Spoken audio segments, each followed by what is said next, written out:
नमस्कार, ये आकाशवाणी पटना है। अब आप खालिद रशीद से प्रादेशिक समाचार सुनिए। पहले मुख्य समाचार। पूरा प्रदेश फिर कड़ाके की ठंड और कोहरे की चपेट में। अत्यधिक ठंड से जनजीवन प्रभावित। केंद्र सरकार ने हल्दी किसानों के कल्याण के लिए राष्ट्रीय हल्दी बोर्ड की स्थापना की। प्रदेश के किसान भी होंगे लाभान्वित। प्रदेश में रेलवे और राष्ट्रीय राजमार्ग के लिए अधिग्रहित जमीनों से जुड़े विवादों को सुलझाने के लिए जिला स्तर पर बनेगी समिति। और एनडीए घटक दलों के जिला स्तरीय कार्यकर्ता सम्मेलन की आज से शुरुआत। बगहा में हो रही है पहली बैठक। अब समाचार विस्तार से। पूरा प्रदेश एक बार फिर कड़ाके की ठंड और कोहरे की चपेट में है। आज सुबह से ही राज्य के अधिकांश हिस्सों में मध्यम से घने कोहरे की स्थिति बनी हुई है। राजधानी पटना समेत कई स्थानों से हल्की बूंदाबांदी के भी समाचार हैं। अत्यधिक ठंड से जनजीवन प्रभावित हुआ है। रेल, सड़क और हवाई यातायात पर भी असर पड़ा है। प्राप्त जानकारी के अनुसार पिछले 24 घंटों के दौरान तेजस, राजधानी और संपूर्ण क्रांति एक्सप्रेस सहित 11 रेलगाड़ियां विलंब से पटना पहुंची। वहीं दरभंगा एयरपोर्ट से सभी 12 उड़ानें रद्द रहीं। मौसम विज्ञान केंद्र पटना के वैज्ञानिक ने बताया कि अगले 3 दिनों में न्यूनतम तापमान में किसी विशेष परिवर्तन की संभावना नहीं है। इसके बाद पश्चिमी विक्षोभ के प्रभाव से तापमान में और गिरावट आएगी। मौसम के पूर्वानुमान के अनुसार 24 घंटों के दौरान राज्य के उत्तर पश्चिमी, उत्तर मध्य तथा दक्षिण पश्चिमी के 1 या 2 स्थानों पर घने कोहरे छाए रहने की संभावना है, जबकि राज्य के शेष भागों में हल्के से मध्यम स्तर का कोहरा सुबह के समय छाए रहने की संभावना है। अगले 3 दिनों के दौरान राज्य के न्यूनतम तापमान में कोई विशेष परिवर्तन होने की संभावना नहीं है। उसके बाद पश्चिमी विक्षोभ के कारण न्यूनतम तापमान में थोड़ी गिरावट होने की संभावना है। इधर पिछले 24 घंटों के दौरान 9.1 डिग्री सेल्सियस न्यूनतम तापमान के साथ बांका राज्य का सबसे ठंडा स्थान रहा। राजधानी पटना का न्यूनतम तापमान 13.2 डिग्री सेल्सियस रिकॉर्ड किया गया। कड़ाके की ठंड को देखते हुए दरभंगा के जिलाधिकारी राजीव रोशन ने सभी स्कूलों और कोचिंग संस्थानों में 8वीं वर्ग तक की कक्षाओं में पठन पाठन 17 जनवरी तक स्थगित कर दिया है। वहीं खगड़िया और सीतामढ़ी जिला प्रशासन ने शैक्षणिक गतिविधियों पर लगाए गए प्रतिबंध को 16 जनवरी तक बढ़ा दिया है। वाणिज्य तथा उद्योग मंत्री पीयूष गोयल ने नई दिल्ली में राष्ट्रीय हल्दी बोर्ड की शुरुआत की है। श्री गोयल ने वर्चुअल माध्यम से बोर्ड का उद्घाटन करते हुए कहा कि बोर्ड हल्दी किसानों के कल्याण, हल्दी की बेहतर किस्मों के विकास और निर्यात को बढ़ावा देने पर ध्यान केंद्रित करेगा। उन्होंने कहा कि देश के 20 राज्यों में किसान हल्दी का उत्पादन करते हैं और विश्व की 70% हल्दी भारत में पैदा होती है। 40 वर्षों के परिश्रम के बाद ये सपना साकार हुआ है। मैं सभी हल्दी किसानों को, हल्दी को प्रोसेस करने वाले कर्मचारियों को, उद्योगों को और हमारे निर्यातकों को शुभकामनाएं देता हूं कि ये जो नया टर्मरिक बोर्ड बना है, ये आगे चल के आपके काम में बढ़त करने का एक काम करेगा। प्रदेश के समस्तीपुर जिले में भी हल्दी का उत्पादन बहुतायत में किया जाता है।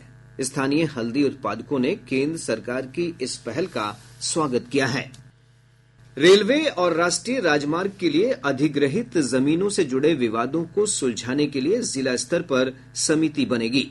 राजस्व और भूमि सुधार विभाग के अपर मुख्य सचिव दीपक कुमार सिंह की अध्यक्षता में आयोजित समीक्षा बैठक में यह फैसला लिया गया। ये समिति पारदर्शी निर्णय लेकर विवादों को समाप्त करेगी। इसमें निबंधन के अलावा राजस्व और भूमि सुधार विभाग के शीर्ष अधिकारी भी शामिल होंगे। गौरतलब है कि वर्तमान में वर्ष 2017 में अधिसूचित न्यूनतम मूल्य पर जमीन का निबंधन किया जा रहा है। राज्य सरकार ने पंचायत भवन के निर्माण का अधिकार एक बार फिर मुखिया को देने का निर्णय लिया है। इससे पहले यह दायित्व स्थानीय क्षेत्र अभियंत्रण संगठन LAEO के पास था। पंचायती राज मंत्री केदार प्रसाद गुप्ता ने बताया कि अभी LAEO को 2000 ग्राम पंचायतों के निर्माण का दायित्व सौंपा गया है। राज्य की सभी 8053 ग्राम पंचायतों में पंचायत सरकार भवन का निर्माण किया जाना है। 2165 पंचायत सरकार भवनों का निर्माण भवन निर्माण विभाग द्वारा कराया जाना है।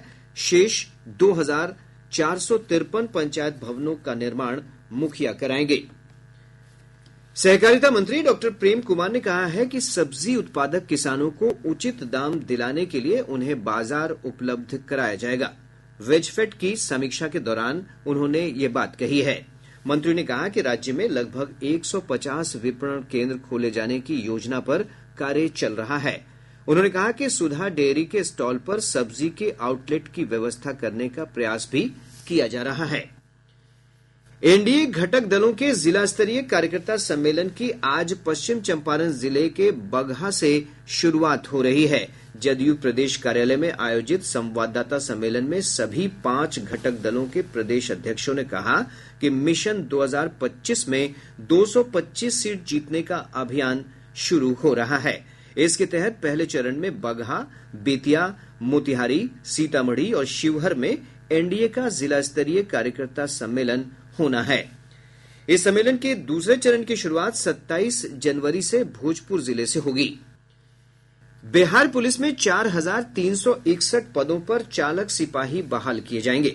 पुलिस मुख्यालय के अनुसार ये भर्ती केंद्रीय चयन परिषद के माध्यम से होगी। इसके लिए अभ्यर्थियों को पहले लिखित परीक्षा के साथ ही वाहन चलाने का परीक्षण देना होगा। इसमें 35% पद महिलाओं के लिए आरक्षित किए गए हैं। प्रदेश के सूचना और जनसंपर्क मंत्री महेश्वर हजारी ने कहा है कि 8 साल के बाद एक बार फिर गणतंत्र दिवस समारोह में बिहार की झांकी दिखेगी। उन्होंने कहा कि झांकी का विषय स्वर्णिम भारत, विरासत और विकास है।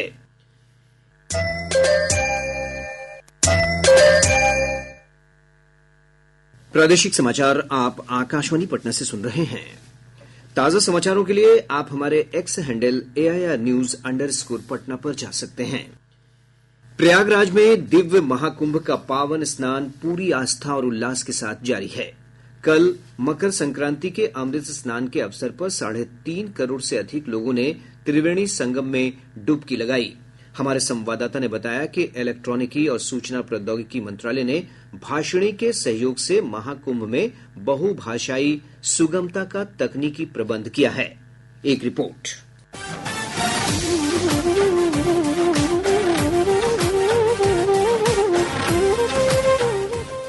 महाकुंभ में श्रद्धालुओं और तीर्थ यात्रियों को भाषा अनुवाद प्लेटफॉर्म भाषिणी के जरिए 11 विभिन्न भाषाओं की सुविधा उपलब्ध हो रही है। इस प्लेटफॉर्म के डिजिटल खोया पाया समाधान के जरिए लोग अपनी भाषाओं में खोई या पाई गई वस्तुओं का विवरण दर्ज कर रहे हैं, तो वहीं आसान संवाद के लिए वास्तविक समय में दर्ज की गई विवरण का अनुवाद भी हो रहा है। इसके जरिए अधिकारियों के साथ निर्बाध संवाद भी स्थापित हो रहा है। AI संचालित बहुभाषी चैटबोट कुंभ सहायक को महाकुंभ के दौरान लाखों आगंतुकों की सहायता के लिए डिजाइन किया गया है। कुंभ सहायक का उद्देश्य तीर्थयात्रियों को मार्गों की सही जानकारी प्रदान करने के साथ साथ महाकुंभ 2025 के अनुभव को भी बेहतर बनाना है। भाषिणी मोबाइल ऐप की वार्तालाप सुविधा के जरिए श्रद्धालुओं को इस बड़े आयोजन में उत्तर प्रदेश पुलिस की 112 आपातकालीन हेल्पलाइन के साथ सहज संचार की सुविधा भी मिल रही है। अनुपम मिश्र के साथ आनंद कुमार, आकाशवाणी समाचार, महाकुंभ नगर, प्रयागराज।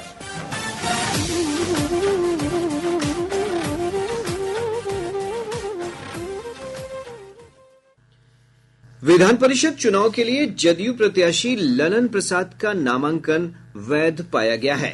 कल नाम वापसी की अंतिम तारीख के बाद उनकी जीत की विधिवत घोषणा की जाएगी। गौरतलब है कि विधान परिषद की एक सीट के लिए हो रहे चुनाव के लिए ललन प्रसाद के अलावा किसी भी प्रत्याशी ने नामांकन पत्र दाखिल नहीं किया है। पर्यटन मंत्री नीतीश मिश्रा ने मधुबनी जिले में कमला रिवर फ्रंट, बाबा विदेश्वर स्थान और शांतिनाथ महादेव मंदिर के पर्यटकीय विकास की आधारशिला रखी। श्री मिश्रा ने बताया कि बाबा विदेश्वर स्थान झंझारपुर के लिए 5 करोड़ 1 लाख रुपए तथा शांतिनाथ महादेव मंदिर झंझारपुर के विकास के लिए 3 करोड़ 42 लाख रुपए की परियोजना का शिलान्यास किया गया है। कृषि मंत्री मंगल पांडे ने कहा है कि ड्रोन की खरीद पर किसानों को 60% या अधिकतम 3,65,000 रुपए का अनुदान दिया जाएगा। श्री पांडे पटना के ज्ञान भवन में ड्रोन की उपयोगिता पर आधारित प्रदर्शनी के उद्घाटन समारोह को संबोधित कर रहे थे। उन्होंने कहा कि खेती में ड्रोन का उपयोग किसानों के लिए समृद्धि के नए द्वार खोल रहा है।